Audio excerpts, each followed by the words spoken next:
Greetings. Electrolysis. Electrolysis of copper sulfate solution.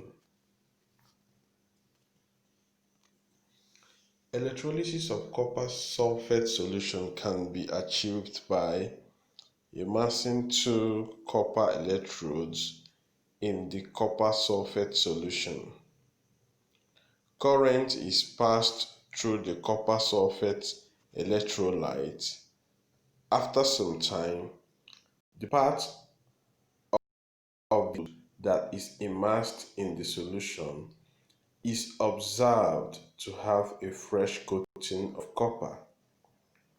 Thus, copper is deposited at the anode. If the electrodes are weighed, it is found that the cathode has increased in mass, while the anode has decreased in mass. The concentration of the copper sulfate solution remains unchanged throughout the experiment and is not affected by the current flowing through it. A diagram showing electrolysis of copper sulfate solution using two copper electrodes. The copper sulfate dissociates into copper ion and sulfate ions. The water dissociates into hydrogen ions and hydroxyl ions. When a current flows through the copper sulfate solution, the copper ions and the hydrogen ions drift towards the cathode. Copper ions are preferentially discharged as compared to the hydrogen ions.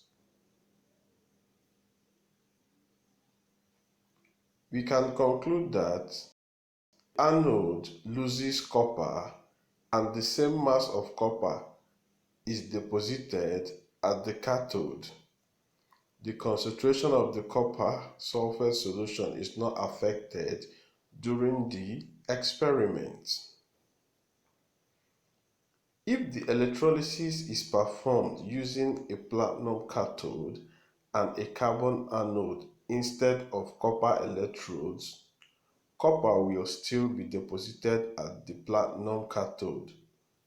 However, the concentration of the copper sulfate solution decreases and it appears less blue in color. At the cathode, the copper ions are discharged as copper. At the anode, hydroxyl ions are discharged as water and oxygen. See you in the next class. God bless you.